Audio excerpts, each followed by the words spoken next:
Go ahead and drink your water on camera too, brother. No problem. Okay, cool. Yeah, cool. Yeah. I'm gonna need a couple sips.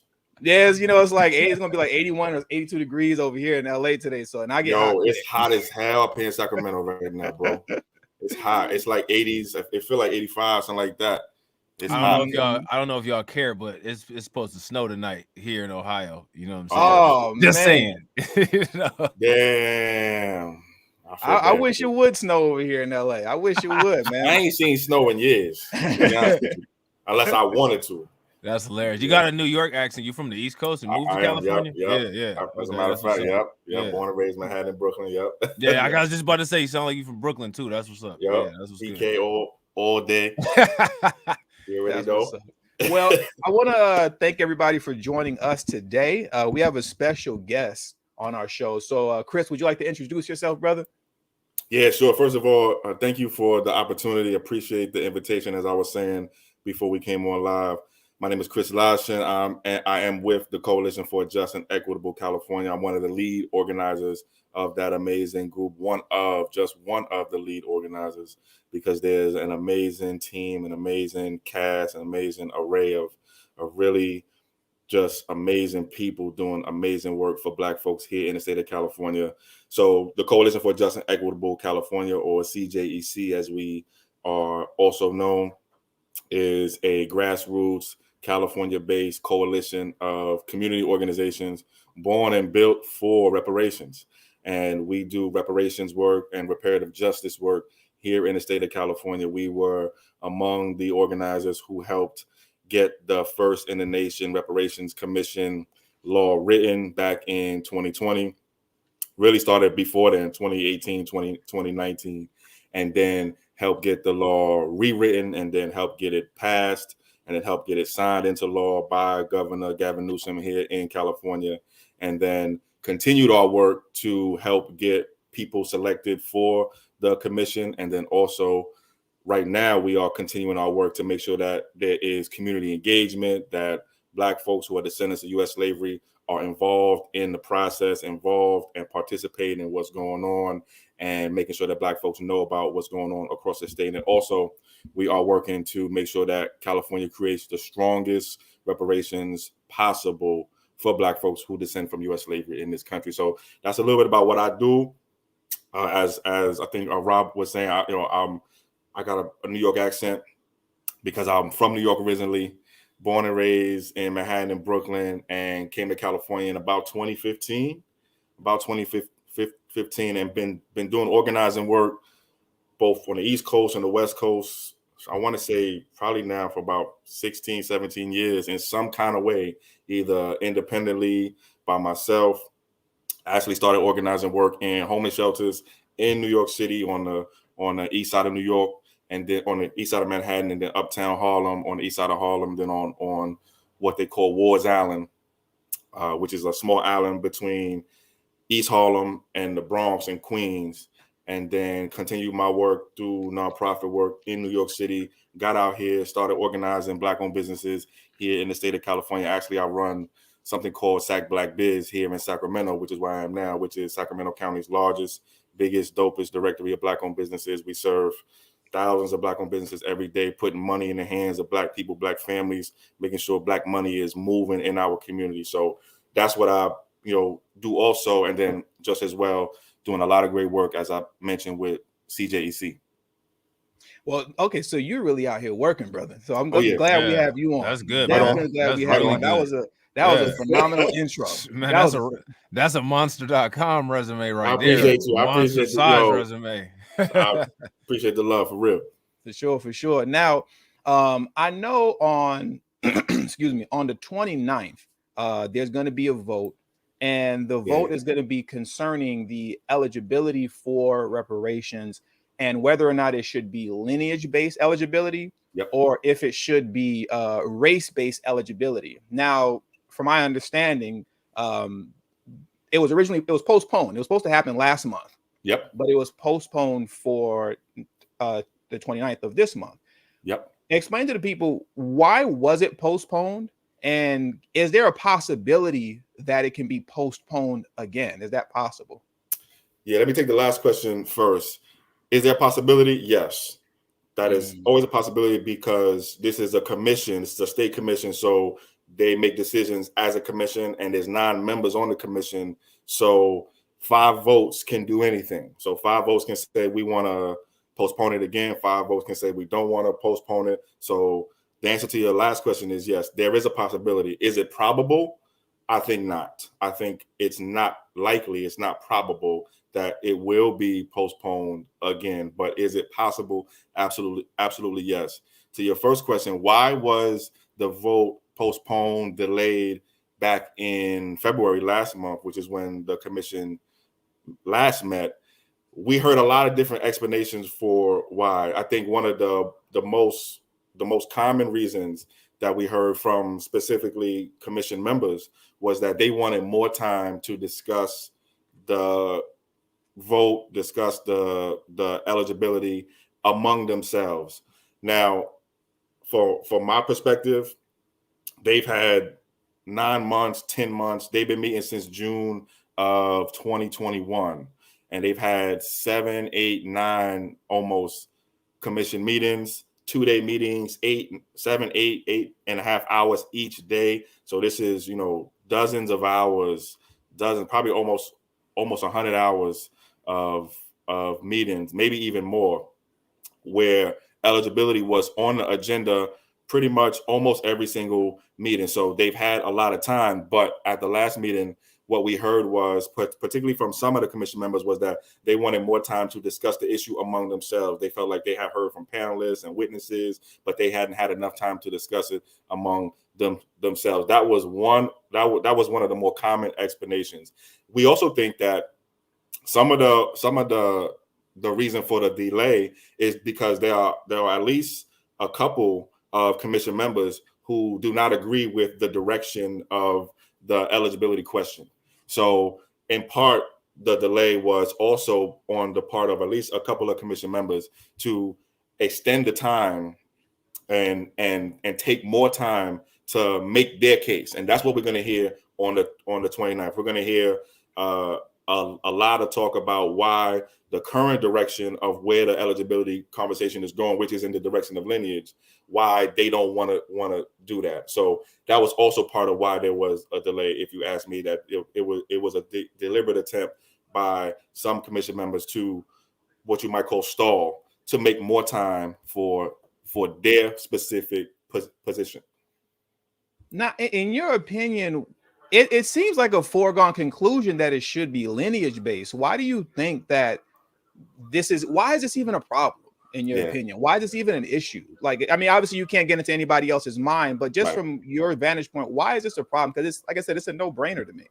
Yeah, so that's a really good question. It's a problem because of a couple of reasons. One, because of how the bill became a bill in the first place. So if we go back, and this is partly what I was saying in my intro, that people were working on this back in 2019 and 2020, when our team, what will become our team, first got a hold of what will become this law to create this reparations commission. The law was called AB-3121, but before it was called a specific law, when we first got it, it was a carbon copy, just a state version of the federal bill HR 40.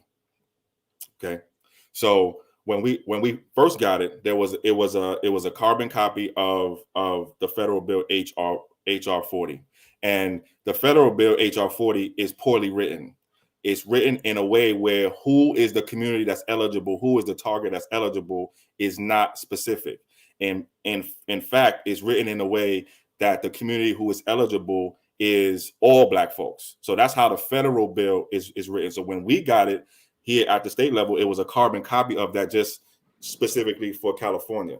So what we did was we worked to make it more specific. We had people on our team who were talking to legislators and talking to people in the community, and actually wrote language that got into the bill that said, hey, we are specifically talking about African Americans who are descendants of persons enslaved in this United States. So special consideration for African Americans who are descendants of persons enslaved in the United States. That language is in the law because people on our team wrote it and then worked to get it into the law to make it more specific and more clear. So that's partly that's the first answer to that question, is because of how the bill was originally written. Second answer is that because the law says that the commission is supposed to itself, and if you read the law, this is in the law, the commission is supposed to decide the question of who's eligible. So the commission is actually tasked on deciding who is eligible. So there was always going to be a conversation about who is eligible, because if you read sections of the law, it says part of the job of this commission is to decide who is eligible and in what forms, and how much it costs, et cetera, et cetera. So that's the second part of the answer. And then I would say a third part to the answer is because of who was put on the task force. So who the people who chose the members of the task force chose to be on the task force. There were three appointing authorities, we say, for the task force. There was the governor, so Governor Newsom. It was the Speaker of our state assembly, I believe it's Anthony Rendon, and then it was the leader of our state senate, Tony Atkins, I believe, at the time. So depending on who they picked, those people might have a specific understanding or specific idea about who is eligible or who should be eligible. So it was a combination of how the law was originally written, a combination of what the law said the task force had to do, and also a combination of who was on the task force.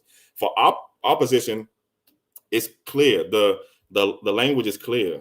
The legislative intent of the bill is clear. We had the person who wrote the bill, Assembly member back then, now Secretary Shirley Weber here in the state of California, come to the commission in January and say, listen, if you unclear about who this is for and who we wrote this for and who we got almost 100% of the state assembly and the state senate to vote for, and who we got both Republicans and Democrats in the state to vote for, and who we got a governor to sign it for. If you unclear about that, let me make it clear to you. This is for those who were descendants of persons enslaved in the United States. So special consideration is for those groups. The only other consideration, so if there's a special consideration, what's the other consideration is the question, right?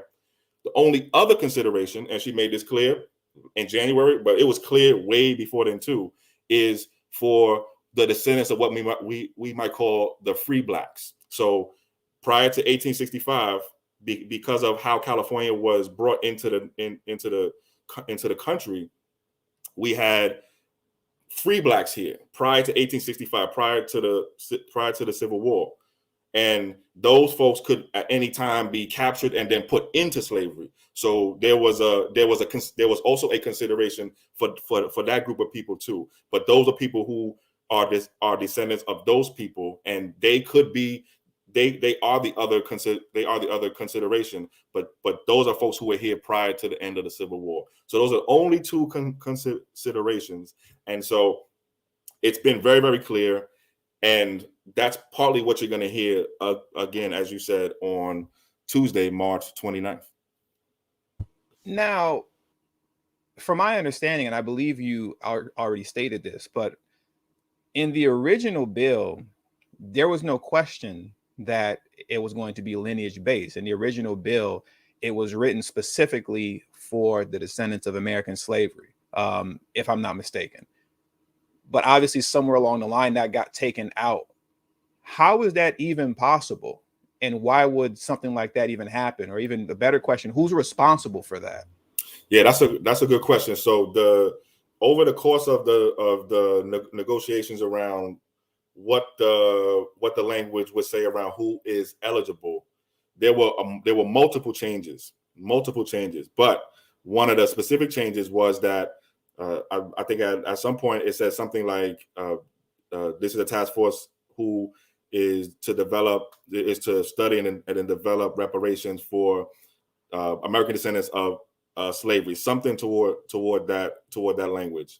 And then towards the end of the negotiations, when the bill was just about to get, put up and then passed, there was an effort by Secretary Shirley Weber now, but then Assembly member Dr. Shirley Weber to adjust the language to say special consideration for African Americans who are descendants of persons enslaved in the United States, so that the other consideration for those free blacks could also be included also, because she wanted to make sure that we didn't leave out those free blacks who were here prior to the end of the Civil War. So it's always been lineage based.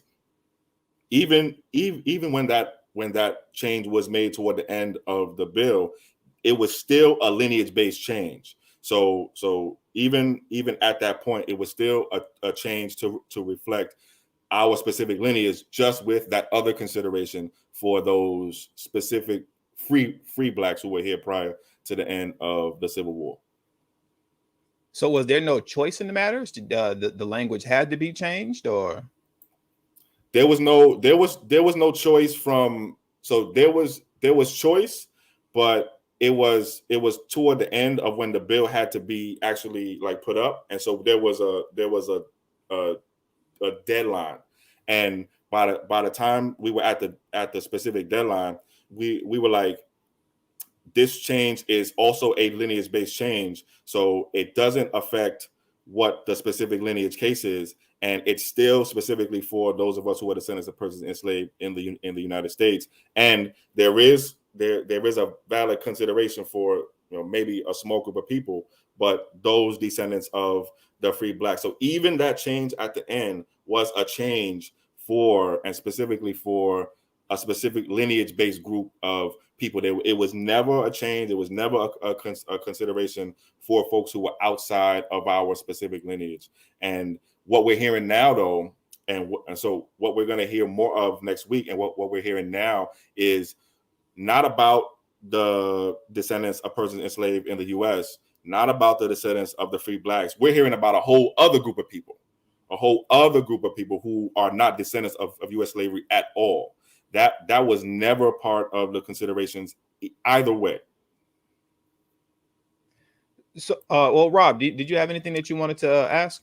Yeah, this is what I don't understand, and like, this is a question for everybody. So everybody just follow my logic.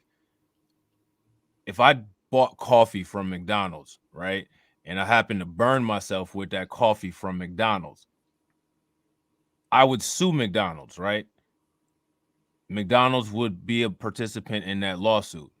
Now, if I won a settlement from McDonald's, coffee drinkers from Wendy's, Burger King, and Subway then say that they're entitled because they drink coffee too. But the situation occurred with a product from McDonald's and me as a customer of McDonald's. I don't have any legal education. I don't have a Juris Doctorate or LLM, and I've never been to law school, never sat in a law school or anything. But to me, that just seems very low-level common sense.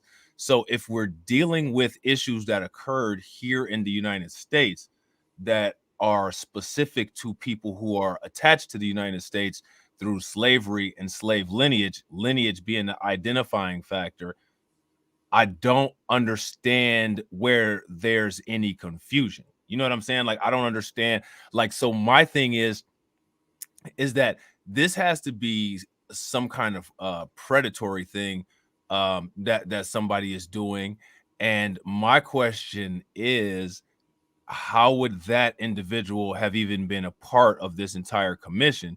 Because if they ended up being a part of that commission, it would seem like we would know that the idea that they're going to automatically have is to derail what's going on, because it seems very clear cut to me. You know what I'm saying? Like, if the product here is living in America. We were abused because of living in America through American citizens. Everything is consistent along the lines. So if we're bringing in other people, we were abused here because of, for one, location, for two, because of lineage, businesses, plantation-based businesses. If people came here, whatever they experienced as a result of race itself should not be a qualifier. It should be a separate claim. If you came here from somewhere else and you experienced Jim Crow and black codes, that's completely different than our economic strangulation as a result of centuries of slavery. Do you see what I'm saying? So, like, my thing is, I don't understand how that will be confusing. I don't understand I don't understand why that's up for debate. To me, that would be something separate that would need to be set up separately with a whole entire separate commission. Well, it looked like. Well, I'm sorry. Go ahead, Chris. No, I was going to just agree 100%. And also to add on what you said, first of all, everything you said was 100% right. And we make that same case. And also on top of that, the race-based claim, the race-based argument, the race-based reparations are, from what we know, are most likely illegal and unconstitutional. So you cannot right now say, I want to create reparations for all Black people in the state of California or all Black people in the United States. That will almost 100% be thrown out by the courts here in the state of California under Section 31A of our state constitution, what we call Prop 209, back in 1996, when California said you cannot, as a state, spend any money for any one racial group of people in public education, public employment, and public contracting. And the federal government under the 14th Amendment says the same exact thing. You cannot. Yeah, I was going to say that falls into EEOC legislation. Right, absolutely. Yeah. So first of all, everything you said is 100 on the morality part of it, right? Just the right and wrong part of it. But on the legal part of it, also on the legal part of it, it's also right that there is no race-based answer, race-based eligibility that can be a part of this. We had one of the best legal minds in the country back in February come to the commission, Professor Erwin Chemerinsky, and say the same thing. That's who we gonna call if and when this is challenged. That's the person who we gonna call to come help and defend us. And he told us, listen, if you want to make this successful in any challenge, you have to make sure that this is lineage based. You cannot write nothing that's race based. And as we started off with here in our conversation earlier, the language is clear about that anyway. Well, I was going to say, I think you could make it, not race-based, but I think you could make it event-based, and I think you can make it chronology-based, because basically the thing that you want to do is you want to be able to describe it as specific as possible, where umbrellas a specific group of people, where it would be synonymous with race, but not saying race. You see what I'm saying? So if I said that I'm an American descendant, so let's take California, for instance, and we talk about what happened with the gold mines in California, because I know you know about the gold mine history. So we say, like, okay, so we're trying to get reparations for the gold mine laborers that were in California. Well, that automatically, we're not saying Black, but it was Black people, American descendants of slavery. You see what I'm saying? So we're taking that race-based element out because for one, the majority of white people who are in the government are going to automatically flip completely out if anything race is given, because God forbid we get anything because of what they did to us. And then for two, it's a very specific descriptor that we can use, and we can cut everybody out without saying we're cutting everybody out. That works, and it's a good point. That works, but there got to be something else on that too.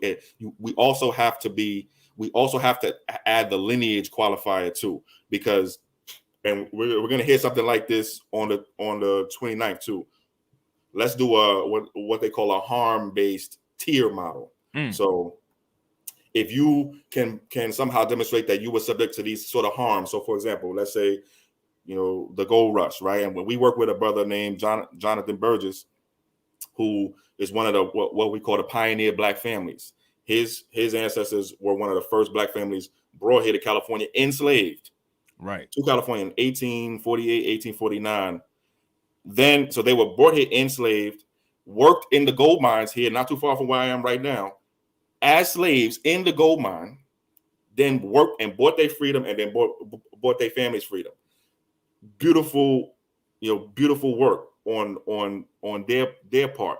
However, if we just do a harms base and it's not also lineage also, then we open the door for, let's say, folks there were a bunch of groups here like the Chinese that were here who also were working them gold mines, also working them railroads. They could say, hey, listen, I'm not a descendant, but I was harmed Right. by that gold mine. So we have to have the lineage qualified. Also, you have to have that lineage. That's where we start. Right. And what we're gonna hear on Tuesday is, let's do something lineage neutral. Let's do something that's harm based, lineage neutral, and that opens the door for not just the Chinese folks, not just the other groups that were harmed. I'm sitting somewhere right now. I live in a neighborhood right now where Japanese folks were redlined in 1940s, 50s. Yeah, because they had Manhattan Beach issues too. Japanese people did. Right. Yeah. They could say, "Listen, I'm not a descendant, but I was harmed, and you can't use race. So give me mine too." So the lineage has to be at the core of what we do. Then we can fine tune it, and make sure that it's specifically Black folks with this lineage. But lineage has to be at the core of what we do. Right. No, definitely. Great answer. You really answered that question very completely. Thank you, because I was curious. Now, I want to go back to a question that I asked you earlier. I'm basically going to be asking the same question again. I have a really bad habit of, I'm flipping through notes while you're talking. And I always have a bad habit of, halfway hearing it, but not wanting to be that guy to say, "Can you say that one more time?" You know what I mean? So, but this is very important though. Yeah. So I am going to ask you the same question again. I have AB-3121 in front of me right now, right? Okay. And I'm going to read this portion off.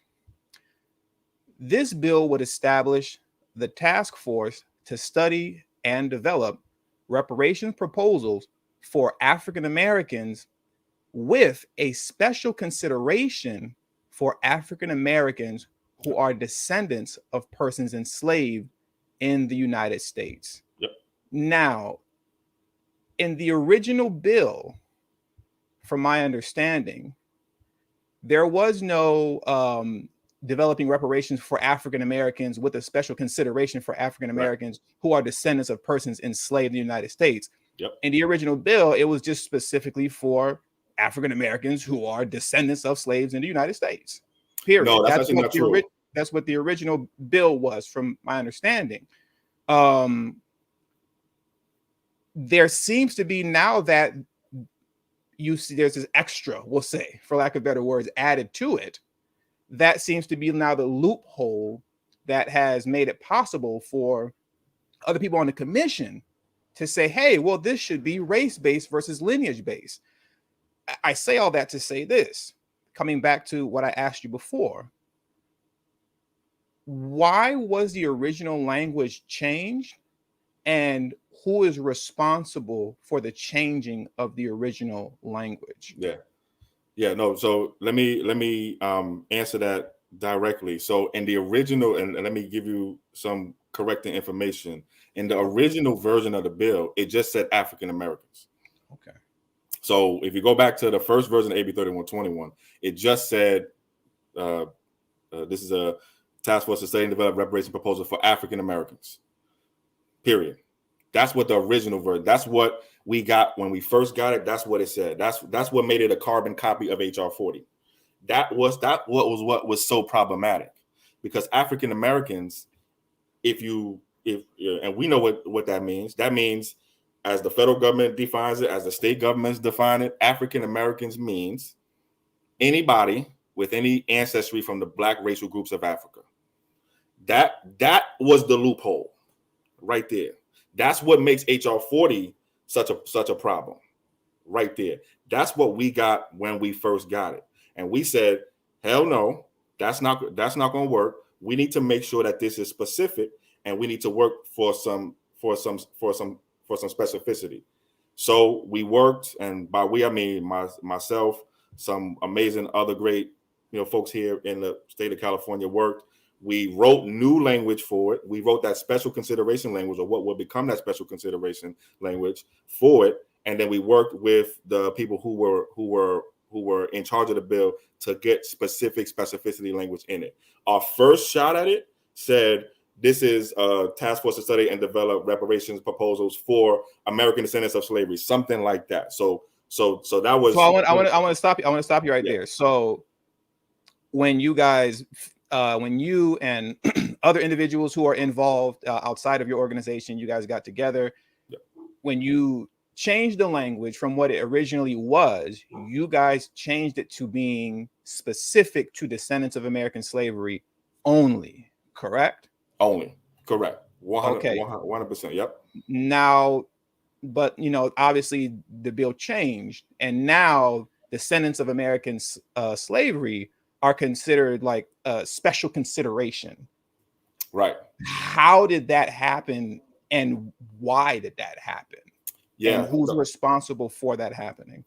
Yeah. So how did that happen? That happened specifically through negotiations with the bill author, who is Dr. Shirley Weber, Assembly Member Shirley Weber then. And why did it happen? It happened because on her team, they wanted to add another consideration for the descendants of those free blacks, just because of California's special nature and how California came into the union. They didn't want to leave out the free blacks who were here prior to 1865. So if we just had it for descendants of U.S. slavery, that would exclude those that, probably a small group of people, but those free blacks. And so the special consideration was for us, those of us who descend from U.S. slavery. The only other consideration is for the descendants of the free blacks. And that's why, and that's what that last change meant. And who's responsible for that? That is specifically on the part of the bill's author, Shirley Weber, who was very, very focused on making sure that we didn't leave out those free blacks who were here prior to 1865, because at any point in time, like I was saying earlier, they could be captured and then put into slavery prior to 1865. But the special consideration is for those of us who descend from U.S. slavery. The only other consideration are for those who are the descendants of those free blacks. And she made that very, very clear when she came to the commission on in January, and commission members asked her, well, what about black immigrants? They asked her that directly. She said, no, this is not for those who immigrated to this country. This is for those of us who came here in chains, those of us who are descendants of those enslaved in this country. And we also want to have some consideration for the descendants of those free blacks. But back to your original question also, just want to make this clear again. When we first got the bill, it was for African Americans in general. That meant as long as you claim black or African American, no matter where you came from, no matter when you got here, whether or not you was a descendant of slavery or not, when we first got the bill back in early 2020, that's what it said. And we said, no, that's not going to work. This is a HR 40 state version. That's not going to work. We need to make this more specific. And so we made this way more specific, and then also got it clear that the only other consideration outside of that special consideration would be for the descendants of those free blacks. Hope that answers the question.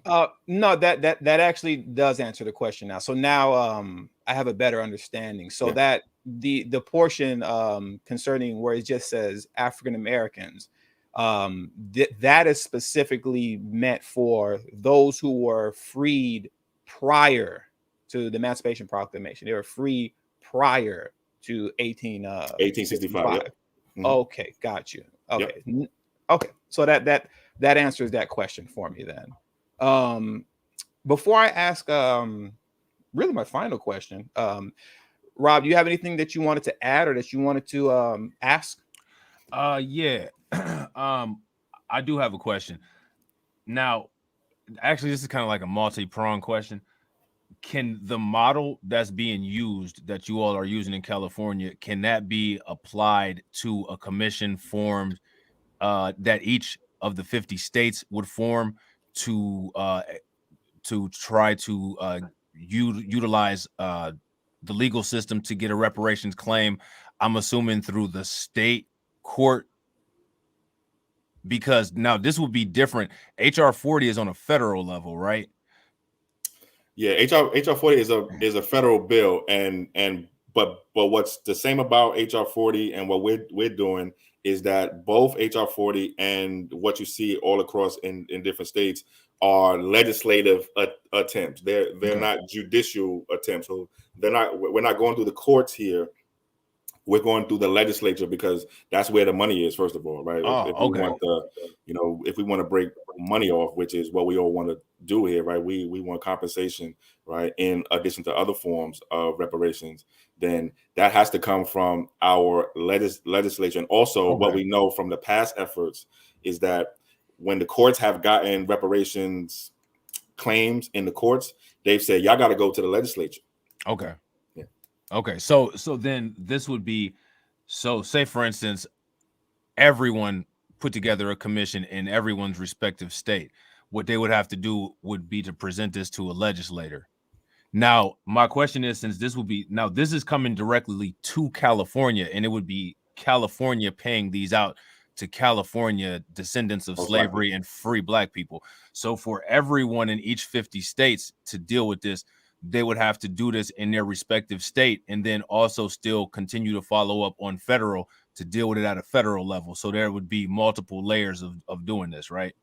Most likely, yes. Now we are one of the other things we got added into the bill outside of the language, making this more specific. One thing we did was say and get added to the bill. I think it's the last section where it says California, federal government, the feds cannot, must not, should not use this state level reparations to preclude the federal government from doing what the federal government knows it must do, which is to pay reparations, because the federal government is one of, if not the primary responsible party, and the federal government is really the only entity in our country with the kind of funds and the kind of resources to actually pay out what we need, what we know we need to be paid out. So while we are doing this here in California, we were very mindful that the federal government is really the ultimate party that is responsible. And what we want to do is use this and also hopefully use what's going on in other states to pressure the federal government to actually do what it knows it needs to do. And this is helpful for us in a number of different ways, not the least of which that we get to spend time and energy educating and raising awareness among our people to also help bring them to put pressure on the federal government too. So while we understand that this is something that California is doing, we also want to make sure that we make it clear that the federal government is the ultimate party that is ultimately responsible.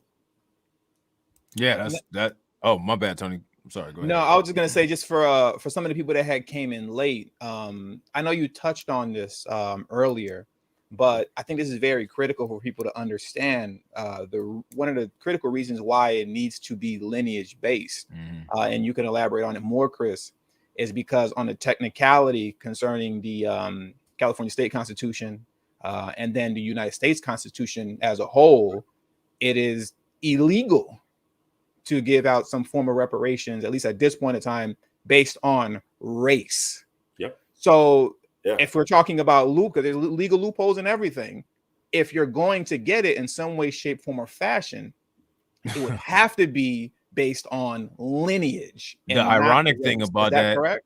The ironic thing about that is the laws that are used to allegedly give us, our affirmative action and things like that. That's the same set of laws that's used to cut us out from getting race-based. Yep. You know what I'm saying? That's crazy. That's crazy as hell. It's insane. It's crazy. Yeah. And Tony, you absolutely right. Funny you bring up that too, Rob, because we actually have been fighting in 2020. We were working on a proposition here called Prop 16 that would have allowed for California to do some race-based specific stuff, but that didn't work. That didn't happen. But Tony, to your point here, it is 100% right and 100% true. Right now, you cannot create a reparations program, reparations policy, spend money from the government on a specific group of people and expect that to survive any legal challenges. That's under the California Constitution, section 31A, which what we call Prop 209 created back in 1996, which says that the state of California cannot spend any money at all for any one racial group of people on public employment, public contract, and public education. Let's say you don't want to spend it in those three, right? Let's say you want to spend it in some other way. Well, that doesn't get you around the federal Constitution, which is the 14th Amendment, which has equal protection for every single group, meaning that no group can be singled out for any special treatment or special mistreatment either. So you're absolutely right. If you create a reparations plan, program, policy, spend any money on reparations, and you say this is for Black people, and all you have to do is identify as Black, the courts are almost certainly going to throw that out. Almost certainly. If look at what's going on in Evanston, right? Mm-hmm. In Evanston, that Evanston program is being challenged now, right now, based on the fact that I didn't know that it was being challenged. That's interesting, and I mean, and it's trash too. So I don't know what they're challenging. Right. I mean, right. So and that's because of how the eligibility was written, and one of the main points of the folks challenging it is programs that give special treatment to any group based on race are clearly illegal and unconstitutional. And so that's why when we did our own work on this and we talked to legal experts and, happily and luckily had one of those legal experts come and testify to the California Reparations Commission last month, that's why it was so clear and so necessary to make sure that we said that this was a specifically lineage-based claim and not a race-based claim. So that way this would survive any challenges. We're not saying that it's not going to get challenged, but we are saying that when it does get challenged, we want to make sure that this is strong enough to survive any of those challenges. Yeah. I want to put this person's question up from the super chat. Tony Smith said, let's be clear. Free Black people, aka freedmen, also own slaves. Why would they be qualified for reparations? Now, I'm going to give my personal answer. Okay. They're qualified for reparations because, and I'm speaking for myself, okay? They're qualified for reparations because the white folks that enslaved you got reparations. A lot of people don't know that. The white folks that enslaved you, the actual slave owners, they received reparations after the Civil War. Mm-hmm. So with that being said, I don't got no problem with freedmen, the very few that did own slaves, getting reparations. Because if the white folks were able to get theirs, I'm cool with the Black folks being able to get theirs as well. So I don't have an issue with that. I got an answer, but it sounds like Rob got an answer too. Yeah. No, I was just gonna say little known fact. It's a freedman named Anthony Johnson that's responsible for lifetime tenure of slavery. So that's just a little tidbit, you know what I'm saying? But that's all I wanted to say. Go ahead, bro. Yeah. So one, I want to answer that, and I'll answer it this way. So so I gave the example, earlier of, folks who were brought here into California enslaved, right, and then worked, to buy their families. Okay? And I think you'll find that in most of the cases where, for this very small group of Black folks who were free Blacks who owned slaves, in most of those cases, they were buying their own families out.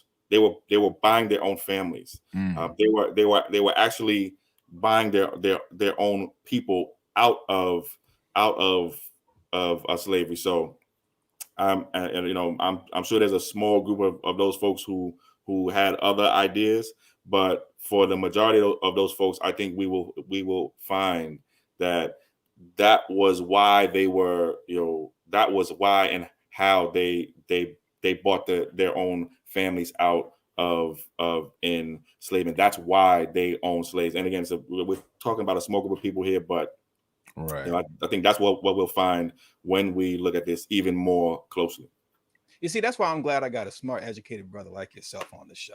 Yeah, definitely well spoken, knowledgeable to California laws, very impressive. Like that. Yeah. It's really good to hear that. I appreciate the love. Thank you. Appreciate it. No doubt. Exactly. Now, final question. How can we, the people assist, right, in making sure that, our voices are heard loud and clear that we want lineage-based qualification. Yeah. Thank you for asking that. So the first thing you could do is show up on Tuesday, March 29th, 8:30 a.m. Pacific time to 10:05 a.m. Pacific time. There is public comment at the next California Reparations Commission hearing. The whole first day of the commission hearings, starting with March 29th, that whole first day is going to be about the question of eligibility. So what you can do is call up and give public comment.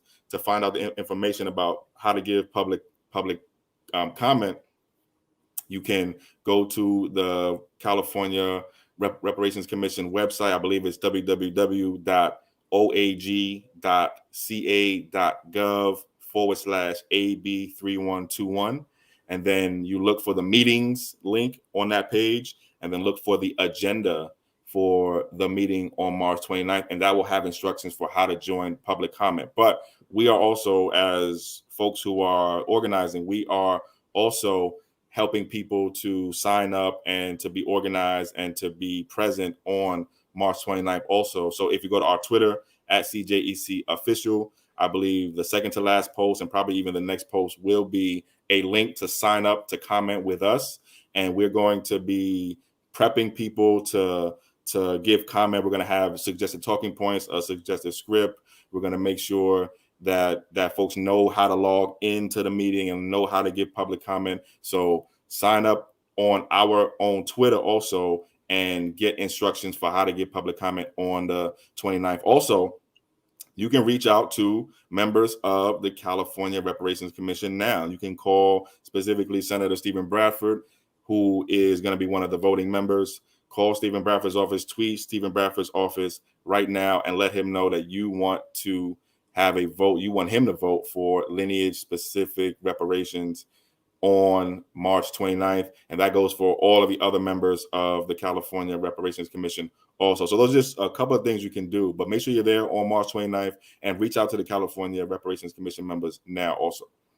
And it's very important for people to understand and know, too, that are listening, you don't have to be from California to participate. You don't have. So a lot of people get, that misunderstood. They think, oh, man, I wish I could help out. I'm not from California. I don't live there. You don't have to live here. You don't have to be from here to come into the live stream in the middle of the meeting and to give your comment or your statement or your concern or to, make your case. Anybody can join that live stream when the meeting is taking place. Right. Absolutely. Yeah. You don't have to be from California. We are encouraging folks here in the state of California, but also from outside of California too. If you support lineage-based reparations eligibility as intended in the language, as intended by the bill's author, as recommended by the best legal experts, as has been clear and common from all of the public comment, mostly 90+% of the public comment for the last 10 months at each of these hearings has been for lineage-based reparations eligibility. If you support that, no matter where you are, pull up on March 29th, 8:30 a.m. Pacific time to 10 a.m., 10:05 a.m. Pacific time. Make your voice known in the public comments, and also reach out to folks now. You don't have to wait until next Tuesday. You can reach out to Reparations Commission members now and let them know what you want to see. Exactly. And if you go into the community tab of my YouTube channel, I remember I posted a flyer that your organization had put up that gave the phone numbers and email addresses that the public can contact if they just want to leave a voicemail or send an email to state their case, their concern, or and so on and so forth. The only thing that I ask, and I'm sure Chris asks as well, is that when you're leaving a voicemail or email, don't curse them out. Don't use foul language. Don't call them COONs and all that kind of stuff. Like, we can't. Don't do nothing to hurt yourself. Yeah. We can't do all that. We got to keep it professional. I understand. I understand you mad. I understand. Trust me. As somebody who has been on this for a couple years plus now, I understand energy. I understand it. 100%. I know where it comes from. All right, I got it too. All right, but we trying to get something done here, and what you don't want to do is hurt yourself and hurt the case, right? So call up. You don't have to be polite, but you do have to be at a bare minimum respectful. Don't call them out their name. Don't use personal attacks on the people. Make your point known. Make your position known. You could be heated. You could be you can have your energy with you, but make sure that they hear you. Make sure that they actually hear you. So yeah, that's 100%. I don't understand why people do that anyway. Like, the most important thing that you can do to get your point across and to be effective is to be clear, concise, and direct with everything that you're saying, so that there's no misinterpretation. Anything else is just noise and delay. That's a fact. And also, so let me bring that forward a little bit too. For folks on Tuesday, when you bring in public comment into the conversation on Tuesday, and also because we have a public chat going on too. So make sure that you also keep that same stuff in mind when you are calling up for public comment and are also in the public chat too. Make your point known, make your voice known, make your energy known, make them feel us, but also don't use personal attacks. Don't call them out their name. Let's make sure that they hear us, and that they hear us clearly, and don't give them any ammunition to say, well, I don't want to listen to you because you called me blah blah blah blah blah. Trust me. Right now, we need everybody's energy completely focused on making sure that we get the lineage vote that we are expecting to get next week. So yeah, keep it respectful, but make your point known. And like I said, right here on your screen right now, this is the original flyer that was put out. Thank you. That's in front of everybody. Like I said, that's in my in the community tab of this YouTube channel, and that's I don't post in the community tab too often, so it's only like 3 or 4 posts down in the community tab. Appreciate it. Yep. Well, anyway, I thank you for joining us today, brother. Me and Rob, we're gonna carry on and banter for a little bit, and we don't want to get your organization or you in trouble. So Right. Yeah. Thank you much. I appreciate the invitation. I appreciate the love. I again appreciate the opportunity. Anytime. This is a part of the work. Y'all are a part of the work also. This is everybody who is raising awareness, who is talking about reparations, who is talking about us as a specific group of people and what we are owed, is a part of this work. So I want to commend y'all. I want to thank y'all. I want to give thanks and flowers to y'all too, because this is how we win, right? So thank you. Absolutely. And I'll be in contact with you shortly afterwards, Chris, just so I can get some more information in terms of how people can get involved, and I could put it on my Twitter and Instagram and everything else. Just have it posted so people know. Got you. 100. All right, for sure. Thank you for your time, Chris. Peace. All right, Rob. All right, peace. That was a good discussion, man. Yeah. That was a real good discussion. Yeah, that was really good. Yeah, man. I think that should give some people some insights, because the thing is that, in my opinion, from what I learned from what Chris said today, if there was a nationwide concerted, concentrated or effort, which with all the states being on par with creating these commissions and going after their state governments, out of 50 states, we would start getting some wins. And with those wins, it would be easier to get more wins, because we'd be able to set precedent in court.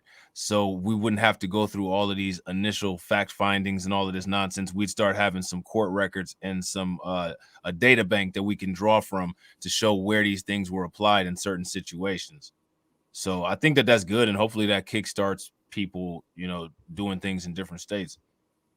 Yeah. Hopefully this is going to be the Kickstarter that we need, to get things going the right way. But it has to happen the right way here first. You know what I mean? Yeah. It has to happen the right way here first. And like I said, that's why it's a good thing to have brothers that really know what they're talking about. Because I didn't think about it from the perspective when he was talking about when one person put the super chat up about freedmen who owned slaves. My immediate knee-jerk reaction is to be like, Ninja, the white slave owners got theirs, so I don't care if the black slave owners get theirs. But and that's real. Like, I don't, whatever, you know what I mean? But at the same time, you know, for him to bring the more professional look on it and the more historical look on it is the fact that if you look deeper into these freedmen's, you know, black people who own slaves, these were actually freedmen who are buying back their families. So yeah, on paper, they own slaves, but that's my wife. These are my children. That's my cousin. You know what I mean? Like, I'm buying my family. And specifically to California too, because that's why I had brought up the gold mines, because California has some unique situations. Like the thing that's interesting that a lot of people may or may not know is that each region in the United States, they kind of have their own specific and industry specific story behind how slavery was utilized. Like, they did some real weird stuff with the gold mines in California. So like I find that even more interesting. You know what I'm saying? Mm-hmm. So I think that's good that he brought that up, to have it out there so people understand some of the things that are going on behind the scenes, as far as how like the lineage is determined and the qualifiers and different things like that. Like, I think that's good to have those discussions transparent so people know what's going on. Yeah, you know what I'm saying? Now, I'm gonna do something that I normally don't do. I normally don't want to do, right? I'm giving y'all 30 minutes overtime.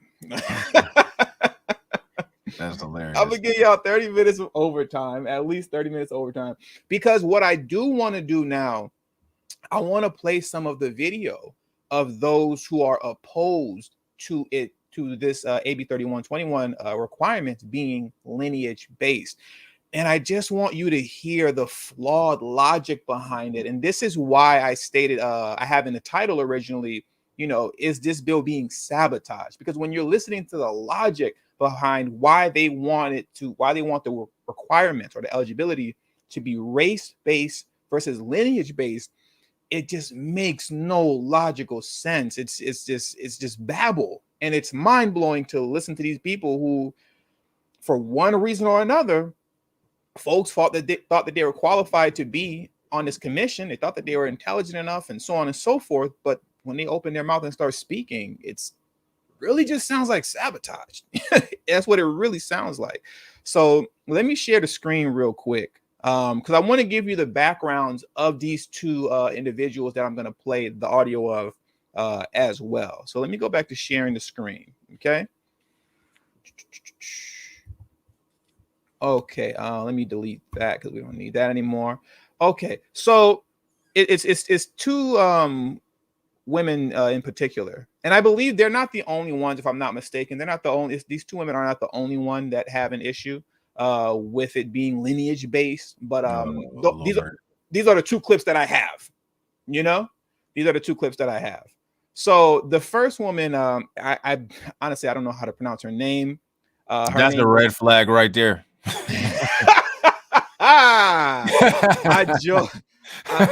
Joa Ayatoro.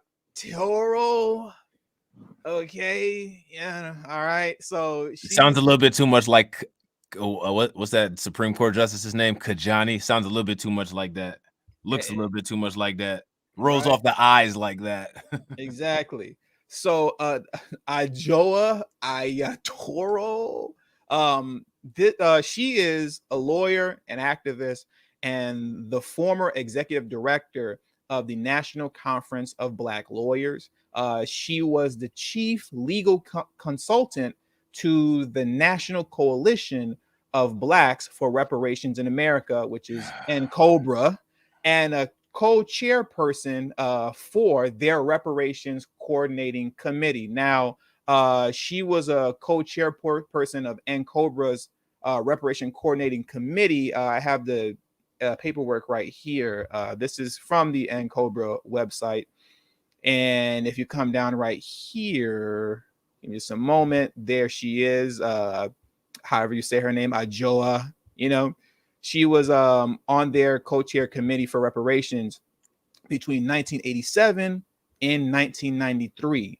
And secondly, the other woman that has a issue with this being lineage based and wants it to be race based is this one. Oops, what happened? Is this woman right here? I can't pronounce her name either. I can't pronounce these people's Another names, red flag. Oh, Lord have mercy. If you can't pronounce their names and it's a whole bunch of consonants together with no vowel, think back to the Wheel of Fortune names. If you got to buy a vowel, it's trouble. Yeah, man. Nikichi, I don't know, man. Taifa, I don't know how you say this stuff, man. This is her right here. That's her, you know.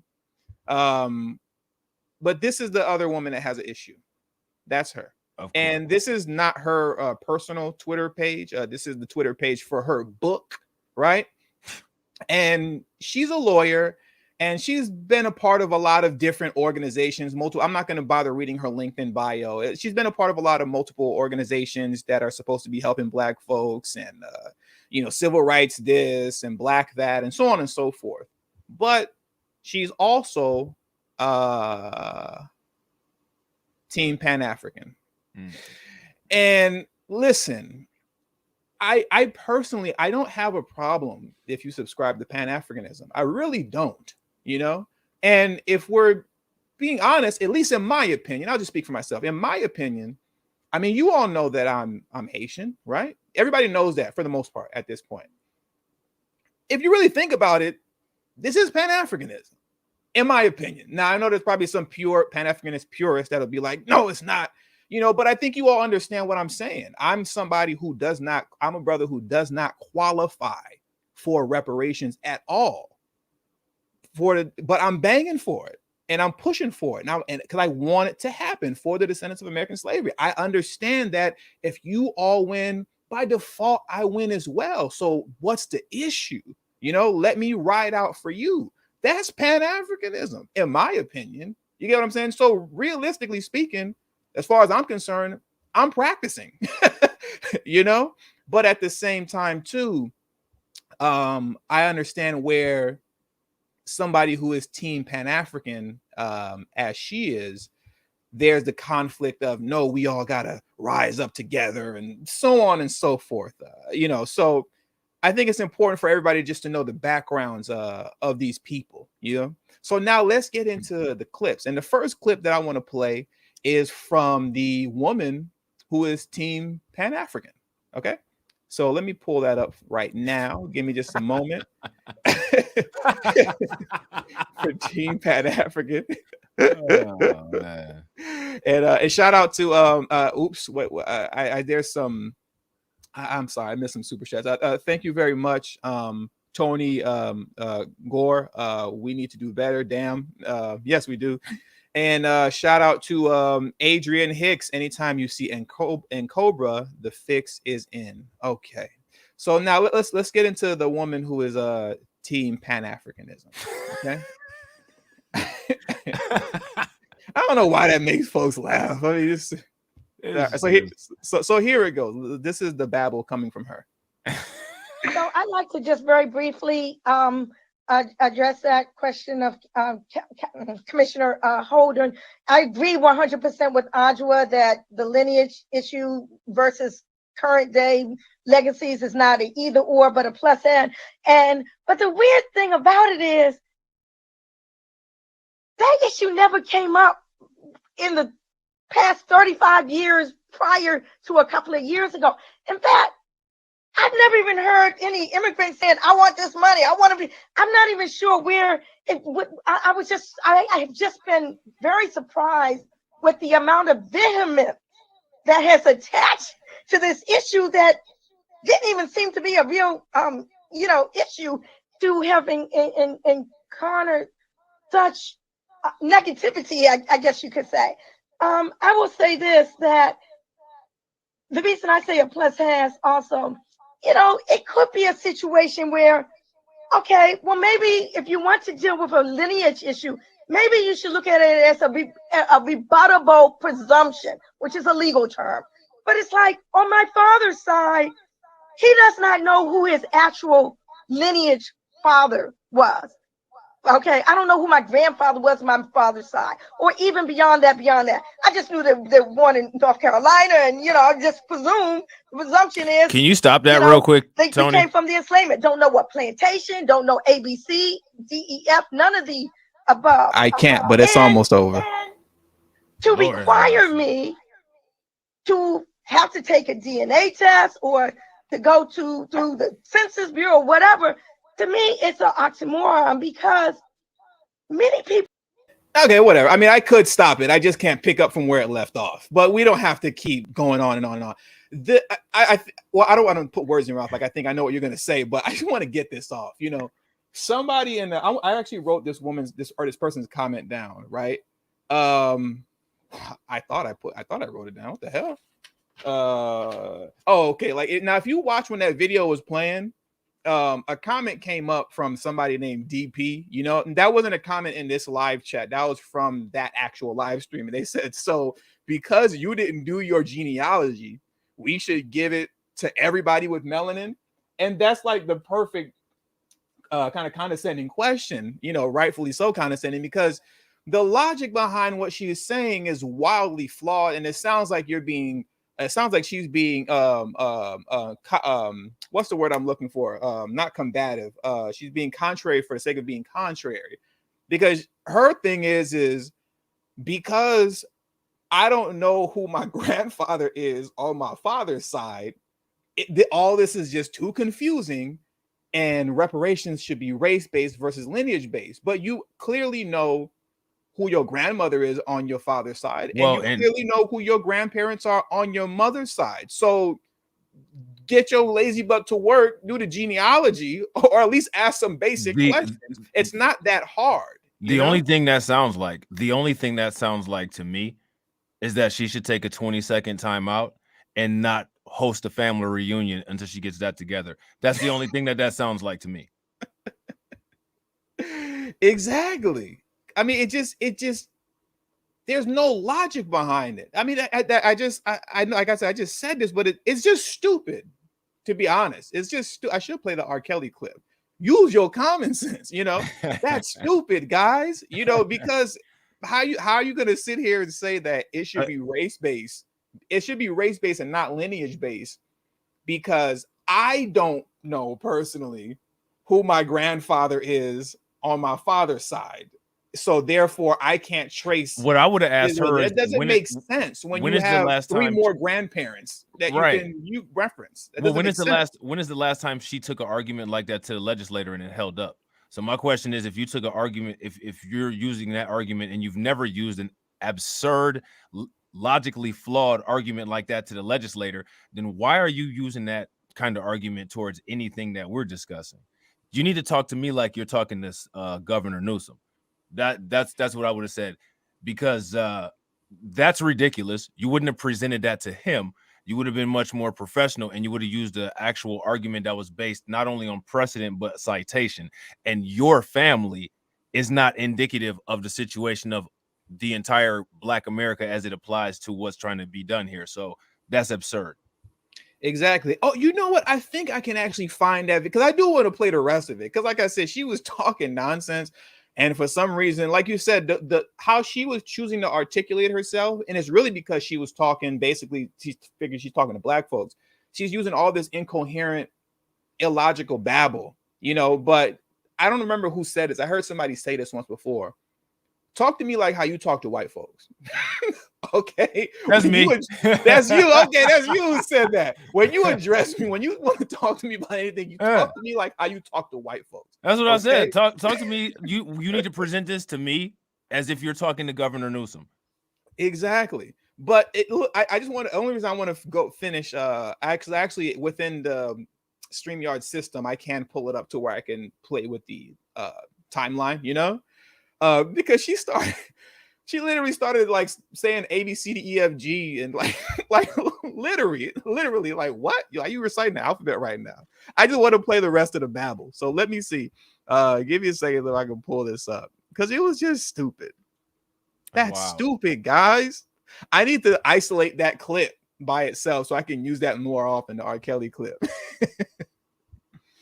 Where is this at? Jesus. Okay, let me get this. Use your common sense. Yeah, use your common sense. That's stupid, guys. What would I look like having 30, 40, 50 women trapped in my like, were you saying too much right now? Nobody asked you that. Right. Yeah. I didn't know anything about any of that until you said it. Like, Oh man. Okay, so let me okay, here it is. I think I should be able to just I'd like to just very briefly can I? address that Oh, question okay, I of can. Here it goes. Let me of a lineage issue. I don't know who my grandfather was on my father's side, or even beyond that. I just knew that they were born in North Carolina, and I just presume the presumption is, I know this might be torturous for some of you guys, but I do want to play the rest of her babble just because this is who's on the commission. Like, this is who's deciding like the fate of reparations in California. This is insanity. My question is how did that happen? See, I can tell you exactly how that happened, just because she's a lawyer. They feel that you may need somebody that's quote unquote qualified to talk to somebody. But when they say that she has a lawyer, the only thing that I'm looking at is somebody that has the same position that Kim Kardashian has. That's it. So you don't necessarily need a lawyer. You need to have knowledge of your state constitution. You need to have knowledge of the federal laws. You need to have knowledge of how you're trying to describe the lineage. And you need to have knowledge of exactly the financial instruments and methods of payment that you want. It's really not that complicated. Exactly. Now let me finish the rest of her babble, just so you all can hear how that's just foolishness, man. Think we came from the enslavement. Don't know what plantation. Don't know ABC, DEF. None of the above. And to require me to have to take a DNA test or to go through the Census Bureau, whatever, to me, it's an oxymoron, because many people who left the South or went for the dream, they were trying to take away those slave names. Okay. They were escaping from the Klan, or they weren't necessarily beholden to what was not their identity. So I cannot say forthrightly that even if I knew who the ancestral lineage was, that name would have shown up on the Census Bureau. During the enslavement time, folk were identified just by first names. And every time they were sold, they got a different first name and a different last name. So does she got any citation on that?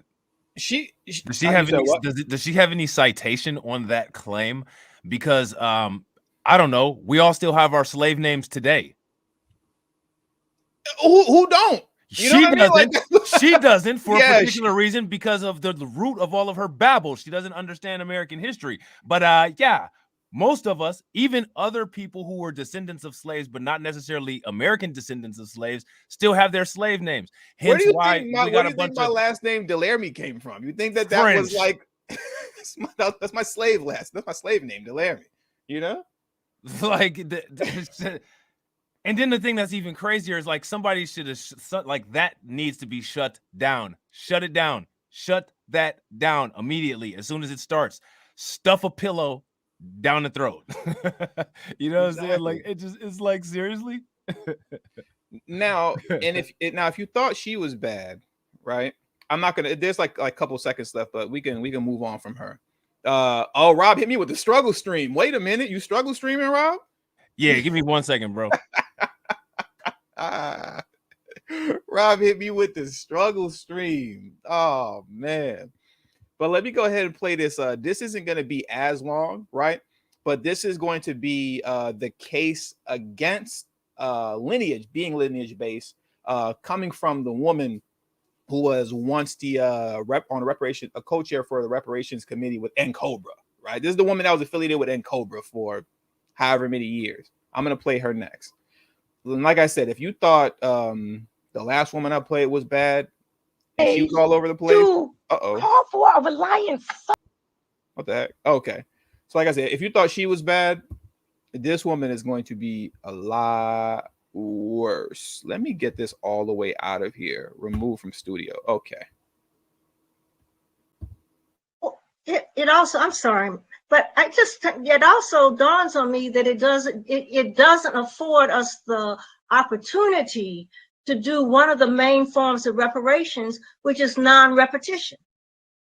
Because if all you're doing is the form of reparation is non-repetition, one of the, and we see that in the Holocaust. You know, the Jewish people always hold up, never again. Well, you cannot say never again if you narrow it to one little group that can show by whatever means that they were descendants of enslaved Africans. You won't meet reparations. It's not reparations. You just. How does that make logical sense? I need to put that up as well, where I can drag it. I don't need to over talk it. I'm going to pull that video up again, but just so that I can actually play with the timeline. How does that make logical sense that if you're giving reparations to the descendants of American slavery, you're not addressing the descendant, you're not addressing reparations, and you're not addressing the greater need to make sure this never happens again by giving restitution to the people who my thing is like at this talking about at this point, as far as I'm concerned, what I don't understand is that she can say whatever she wants to. What I'm curious is how are these people getting on these commissions? What's the filtration process? Because I don't understand why anybody who has that kind of language or who has that kind of it also, I'm sorry, why are they even involved in this process? How did they get there? What's up with the HR department? Exactly. That's like, how do these people even get on? Like it's crazy because you're listening to them articulate themselves. And like I said, you know, it just sounds foolish. It's just ridiculous and illogical. And as far as bringing up the Holocaust goes, unless she's discussing how the Holocaust survivors literally benefited from everything that we went through here to further themselves to where they are, unless she's talking about that, I don't understand what that has to do with anything about what's going on with us. I don't understand why that's even being brought up. I mean, unless they plan on carving out, a country for us that we can all have a right of return to, because, that happened. But if we're not talking about in terms of comparing what it was that they achieved as far as their restitution for the things that they dealt with pre, post, and during World War II, there's no reason ever to ever talk about or compare anything that we've dealt with any other group. Like, it's just I don't get it. Yeah. So I'm gonna start this from the beginning. Her babble, and we're gonna play this out. I'm gonna play this out. It's not too long. I think she only talks for like a minute and 30 seconds, and then we're gonna shut this foolishness down. But these are the people on the commission that's holding stuff up. So it also dawns on me that it doesn't afford us the opportunity to do one of the main forms of reparations, which is non-repetition. What? Because if all you're doing is the form of reparation is non-repetition, one of the, and we see that in the Holocaust. The Jewish people always hold up, never again. Well, you cannot say never again if you narrow it to one little group that can show by whatever means that they were descendants of enslaved Africans. You won't meet reparations. That's actually what they did. You're just giving them individual reparations, and that's fine. But reparations, if you're going to look at it in the broad definitions that the UN and others have embraced, you can't do that. You cannot end the legacy of slavery by only addressing those direct descendants of enslaved. What? You know what? They don't address anti-Semitism by dealing with violence against Palestinians. What is she talking about? It doesn't. Where's the HR department? Like, this is what I'm trying to figure out. Like, where's the filtration process that allows, like, isn't there some kind of like vetting, or you know what I mean? Like, there's like red flags all over the place. Red flags everywhere. Red flags everywhere. It's bleeding, yo. It's bleeding. Like, and, I'm not. There's like a couple more seconds left of her, but I'm not gonna play any more of her. I just wanted to show you guys like who else is like like a part of this like commission. Let me remove that from the studio and let me go back to sharing the screen. Oops. Give me a second. Okay, I gotta stop the share and then bring the share back up. Let me just show y'all, and then we're gonna go ahead and shut this thing down. Okay. Okay, yeah, it's full screen for you guys. Cool. Okay, so what is this? This gentleman right here is somebody else who's part of the commission, you know. Don Tamikai. I don't know. I believe he's Japanese. You know. Tamikai is the co-founder of StopRepeatingHistory.org, a campaign focused on drawing parallels between the roundup of Japanese Americans during World War II and the targeting of minority groups based on race or religion. So yeah, this Japanese guy, I'm assuming he's Japanese, you know, who's part of this 9-member commission. And then you also have this guy right here, Dr. Javon Scott, who, if I'm not mistaken, this guy is Jamaican. I'll play a little bit of this video just so you can hear his voice. But I believe he's Jamaican, if I'm not mistaken. With the Black community. At the time, people were hardly talking about the race massacre. In fact, at the time, they were calling it the race riot still. Because that's how it was. That's how it was portrayed. This is how, you know, that was the language. Okay, whatever. Like, that's enough of that. We don't have to like sit and listen to too much of that, you know. But it's just like the comment section killing me. Shouts out to the comment section, man. You know, that's crazy. He said Don Tamika has his own law practice, but doesn't have any Black attorneys. You know, I mean, but it's just like this is, and I don't want anybody to like take what I'm saying the wrong way, but I think we're all adult enough for you to understand where I'm coming from. These are the consequences of political powerlessness. Mm-hmm. That's what this is the consequences of when local politics aren't taken seriously, and that's concerned Governor Gavin Newsom, because he picked some of these folks. Now, do I believe, because I don't have any reason to believe this, but do I believe that Gavin Newsom like deliberately picked certain people because he himself is personally trying to sabotage? You know, he's I'm trying to get this messed up on purpose. I personally don't believe that. But what I do believe is that when it was time for him to pick some folks on the commission, you know, he's just like, you know, my man Don, you know, Tomika, he's cool. Yeah, him. What's that one Jamaican guy's name? You know, he's a smart guy too. Yeah. Put him on it as well. You get what I'm saying? Like, they just kind of. It's not because it's not his issue. So it's like I'm just about to arbitrarily pick a game of 5-on-5, shirts and skins. Let's go. Exactly. You know Exactly. Like, you know, and that's why, like, so especially when me and Rob have harped on local politics so much throughout last year and really until forever.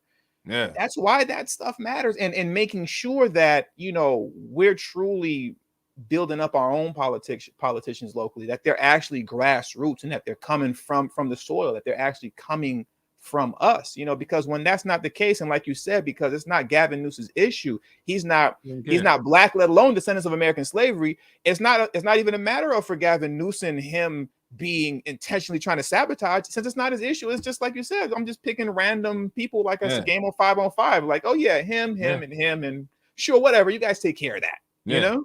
And then this is what you get. This is what you get. And also what you get is, like, you know, comptroller saying, I'm going to take over your town's finances.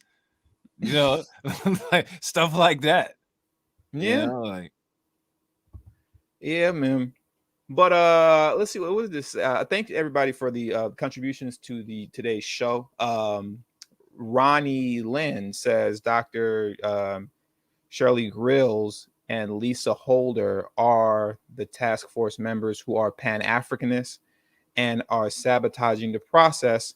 Javon is an ally. Okay, so the Jamaican brother is an ally, according to Ronnie Lynn. I mean, I don't know. I'm just pointing out who's like on the task force. So if you say that he's an ally, I don't have reason to believe otherwise, because I don't have audio or video of him speaking out against it being lineage based. So I'll take your word for it, you know. But at the same time, too, not too long, I think it was last year, but it was sometime last year. If you all remember, I put up a video, and if I remember correctly, the video was about why the government is scared of like paying cash payments to descendants of American slavery. Like every time reparation is spoken on, there's always that, obviously, like you all know, the need to dismiss cash payments. You know, it's everything but cash payments. And I played a hearing in which a study was done with a Native American community that essentially proved that cash payments work in uplifting said group of people, right? And my point is that during that hearing that happened in Washington, you didn't have anybody speaking this babble. You didn't have anybody who's like being contrary just to be contrary and all this foolishness. You have people who are serious about solving a particular problem concerning Native Americans, and they did a kind of a test study in which they gave, you know, said American group X amount of dollars for X amount of years, and they were able to prove that when doing this, this elevates them, and you see teen pregnancy drop and drug use drop and so on and so forth. And everybody was speaking rationally, logically, for the purposes of putting forth the information that this stuff works. Nobody was being contrary to be contrary. But whenever it comes to Black folks, whenever it comes to us, all of a sudden, everything just gets confusing all now. All of a sudden, everything gets stupid. You know, whether you're talking about the reparations hearing in Washington, where you got people like Larry Elder. Why is Larry Elder even up there? I mean, you get what I'm saying? Here's my thing. Take a look at other issues, like take a look at the AAPI community and take a look at the Latino American community, and I don't know, take a look at the Azov Battalion. That's the new current thing. What is the difference that you see between all of that? The difference that you see is that those people, they're not really reliant on allies or any outside help.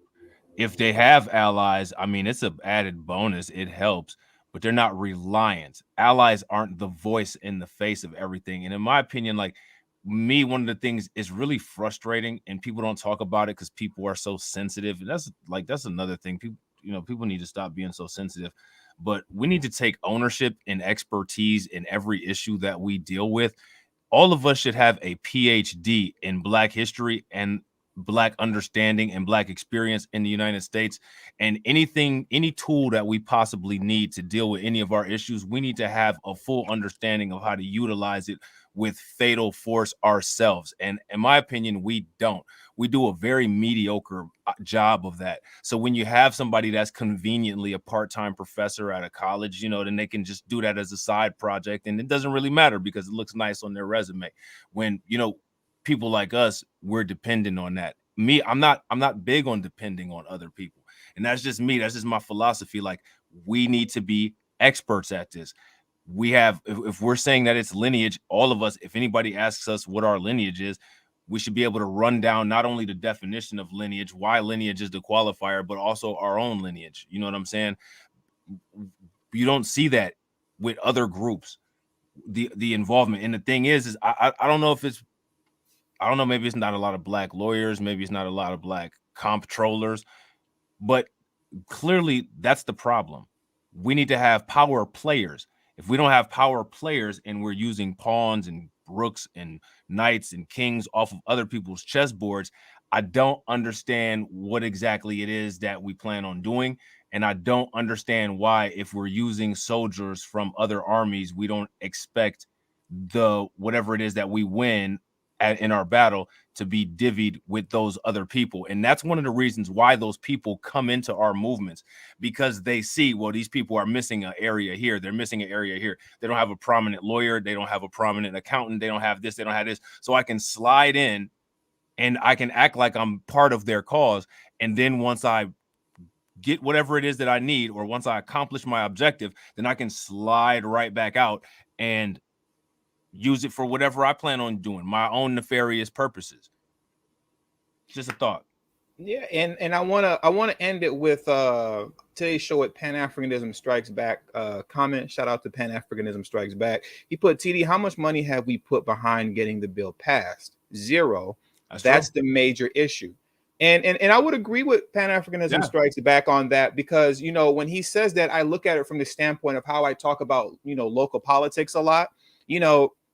The big thing about controlling local politics, is that it's not nearly as expensive to buy off these politicians. It's not nearly as expensive as if you're running to raise up a couple grand so that you can run against, you know, whoever is in the position that you want. You know what I mean? So when it comes to putting money behind the politicians that you want, whether it be a governor or a city council or whoever the case may be, that is something that's doable if you're organized within your state, city, county, or ward. It's very doable. You know, a lot of times, and some people might get mad at me for saying this, but I've said this before. A lot of us, from what I've seen in the comment section sometimes, right? Lord, I hope no people don't try to kill me for this. We use the data behind us not having money as a crutch to not do anything, right? So I'll say what I'm saying right now about buying off politicians and all this kind of stuff locally, you know, raising up money so that you can run for city council and so on and so forth. And people will automatically default to, we don't got no money. Black folks don't got no money. Black folks don't got no money. Procedures either. We think that we're beyond following procedures. Like, where's our super PAT? Like, just basic stuff. Like, it's just like, and you can, like I said, you can do this locally. I understand there are very obvious ceilings and limitations, right, within the Black community concerning where we are concerning our wealth. You feel me? Obviously. But at the same time, too, like, bro, the ceiling is not as low as we say it. I understand what the data says, but like I remember talking about on Rob's channel once before, fam, you keep telling me we don't have no money. Kevin Samuel super chat be popping. Popping. That's Black folks. You know what I'm saying? That's Black folks. The lead attorney, his super chat is popping. So stop telling me that we don't have the money. We don't got the money. We don't got the money. If you're organized within your, like I always say, state, city, county, ward, whatever, y'all organized properly, y'all got enough chips to make some moves. You know what I mean? Before you even mention, like, we don't even have to mention money because you know how sensitive people are. The first thing, as soon as you mention money, everybody's going to start asking where a museum is 2 seconds after you said that you wanted to do it. So, like, we don't even need to mention money. Let's just ask about the stuff that everybody has. Where's the pen and the paper with the flow chart on it of how things will be organized? Where's that at? Where's the napkin with the draft on it of about anything? And like Pan-Africanism strikes back is right. 1.5 million Black millionaires in America. We definitely got some money. So to follow up on his statement, my question is, where are our super PACs? And that's the thing, man. You know what I mean? Like, we I don't know, man. It's like some sort of, you know, I don't want to say too much. I don't want to ramble too much and get myself in trouble, but some sort of mental block to a degree, especially when you're talking about the rich Black folks that we do have. We like Pan-Africanism strikes back said, man, we got the paper. You got to ask yourself, how come none of the Black millionaires like the Jay-Z's and all these apparent billionaires, Dr. Dre, Jay-Z, Diddy, and we'll stick with Jay-Z and Diddy because those are the two guys that claim that they care about Black folks so much and they like to talk their little Black empowerment talk, but they never take their money to buy off politicians. They never take their money to put it behind, you know, politicians that's actually going to do something for us. You know, get what I'm saying? They just get right behind the Democrats so that they can have a safe, secure position in a system of racism and white supremacy. You know, Jack Dorsey gets money from Jay-Z, and then Jack Dorsey invests the money in Africa instead of Jay-Z going direct.